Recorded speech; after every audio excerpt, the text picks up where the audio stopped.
Bonjour à tous. Oui, voilà, donc on va aborder quelques éléments techniques liés à ces productions mécanisées dans le cadre d'une production vin de France.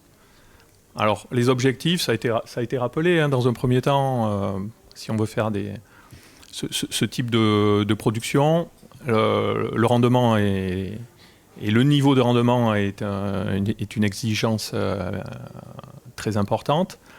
Au-delà du rendement, moi je parlerai de la régularité du rendement, c'est être capable de passer au-delà des effets millésimes pour assurer un niveau. On parlait là dans les présentations de 15-20 tonnes hectares, donc c'est 15-20 tonnes hectares tous les ans, qui est l'objectif du rendement.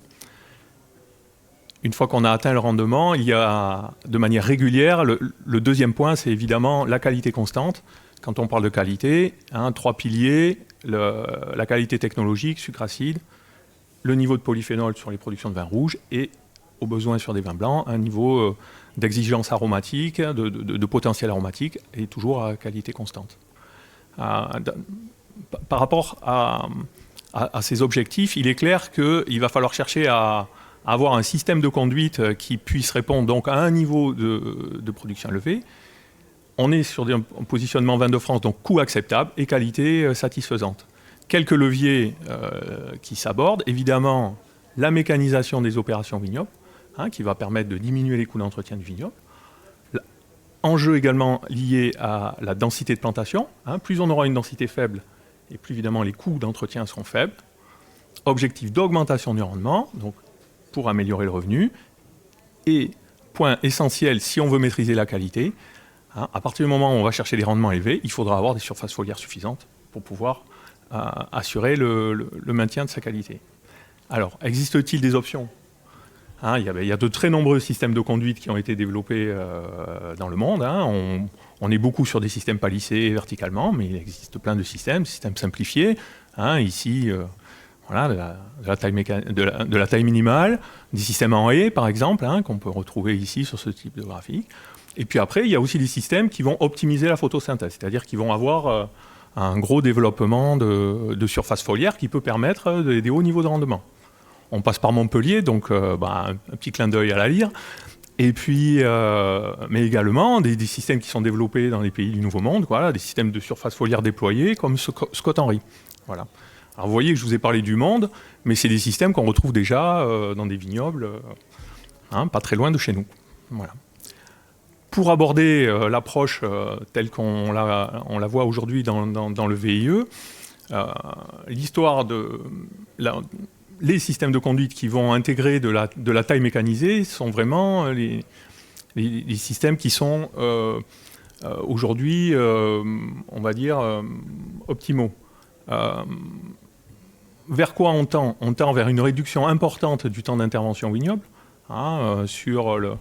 Sur la taille mécanisée, on peut envisager 15-20 heures d'intervention hectare par rapport à 70-80 si on considère toutes les opérations hivernales en taille manuelle. Et même dans le système de taille mécanisée, si on se place sur des systèmes comme ici, sur la photo en cordon libre, on peut optimiser encore cette taille mécanisée avec ce type de système cordon libre. Cette mécanisation, ce qu'il faut bien intégrer, c'est vraiment que c'est une histoire de nombre de bourgeons. Quelques exemples ici, taille manuelle, on se situera généralement à moins de 20 bourgeons par mètre de rang. On peut parler de taille mécanique précise et on se situera entre 40 et 50 bourgeons. Une taille un peu moins précise, la taille en haie, autour de 100 bourgeons et plusieurs centaines de bourgeons si on se place sur la taille minimale. Il est clair que le nombre de bourgeons qu'on va laisser à la taille va avoir des effets sur le développement de la vigne. On est donc sur des tailles mécanisées. Les effets sur le développement de la vigne, on se place déjà dans un cas de vigne vigoureuse. On oublie le fait qu'on soit sur une vigne qui soit pas vigoureuse. On se place sur un niveau de vigueur élevé. Ce que l'on sait par rapport à la présence du nombre de bourgeons, c'est que si le nombre de bourgeons est trop faible, on produira des rameaux qui seront improductifs, des pampres ou des doubles, etc. Alors qu'avec un nombre de bourgeons élevé, on verra se mettre en place, déjà tous les bourgeons ne démarreront pas, et on verra se mettre en place des phénomènes d'autorégulation qui pourront arriver à une production plus régulière.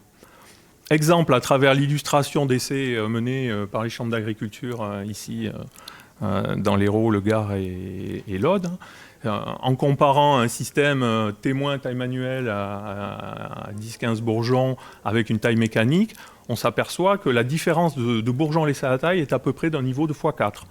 Si on fait un comptage des rameaux qui sont exprimés en sortie donc en sortie de printemps, on voit déjà les phénomènes d'autorégulation, c'est qu'on a 2 fois plus de rameaux. Voilà. Et ce phénomène-là est très prégnant et favorable à une autorégulation et à une production beaucoup plus régulière. Le deuxième point, c'est le niveau de surface foliaire. Quand on parle de taille mécanisée, et le cordon libre est une des voies possibles d'utilisation par rapport à un système de palissage. Est-ce que finalement le cordon libre est la solution? D'un point de vue des opérations au vignoble, oui, forcément, pas d'opération, on oublie les opérations de relevage et en plus on va être plus efficient au niveau de la machine, des passages de machines et donc limiter le temps de reprise. Pour la photosynthèse, je dis oui aussi, mais j'ai mis un point d'interrogation. Attention, un nombre de bourgeons élevé va faire un développement de surface foliaire importante et donc un besoin en alimentation hydrique qui soit bien régulé, surtout jusqu'à la véraison. Et après, en fonction du profil de vin que l'on veut faire, évidemment, avoir une contrainte plus ou moins modérée qui va s'installer jusqu'à la récolte. Donc une maîtrise du régime hydrique est vraiment importante. Le deuxième point lié à la photosynthèse, c'est aussi la maîtrise des rognages sur ces systèmes à cordon libre, date, intensité, qui sont importantes à s'approprier. Et puis on en a déjà parlé en introduction, il y a aussi tous les choix initiaux, donc toutes les questions qu'il faut se poser avant l'implantation du vignoble, et évidemment le choix de la zone d'implantation, la profondeur, la fertilité des sols, quel matériel végétal, surtout porte-greffe, on veut de la vigueur, quelle nutrition, toutes ces questions-là, il faut vraiment se les poser en amont. Autre point, les effets sur le rendement. Le fait de laisser un nombre de bourgeons important sur la vigne va donc augmenter le nombre de rameaux, augmenter le nombre de grappes, et on se retrouve avec un système où des grappes seront plus petites. Deux résultats pour illustrer ce phénomène. On observe en moyenne une augmentation qui va être autour d'un tiers de récolte en plus. Voilà, et ces chambres d'agriculture ici au niveau du Languedoc-Roussillon, vous voyez 50 parcelles, 5 années, et en moyenne, voilà, un tiers de récolte en plus. Et puis un clin d'œil à la Gascogne aussi, qui il y a 30 ans a été un petit peu précurseur, avait lancé des essais, la chambre du Gers, 1989-1999, 10 ans de résultats. Et si on synthétise en moyenne les résultats obtenus entre la taille mécanisée et la taille manuelle, 30%, on retombe sur les mêmes chiffres. Voilà. Donc on voit bien qu'avec ces systèmes-là, on a un gain de productivité lié à la fois au rendement et également à la diminution des coûts. On a parlé de vignobles innovants, éco-responsables. Bien oui, une partie de ces gains de productivité peut aussi permettre de développer des pratiques qui soient plus favorables à la durabilité du vignoble. Ici, un vignoble en Gascogne, vous voyez, totalement couvert sur la période hivernale, avec des fonctionnalités de couvert, féverolles, trèfle, vesse, vous imaginez les objectifs de captation d'azote et de restitution derrière au vignoble. Ce qui va entraîner, en termes de fonctionnement un peu plus durable, possibilité de diminution des recours aux intrants minéraux, entretien du sol avec moins d'herbicides, vers le sans herbicides, et puis également envisager des pratiques coûteuses qu'on peut peut-être négliger par moment, qui sont tous les abords de parcelles, tous les aménagements paysagers favorables à la durabilité du vignoble.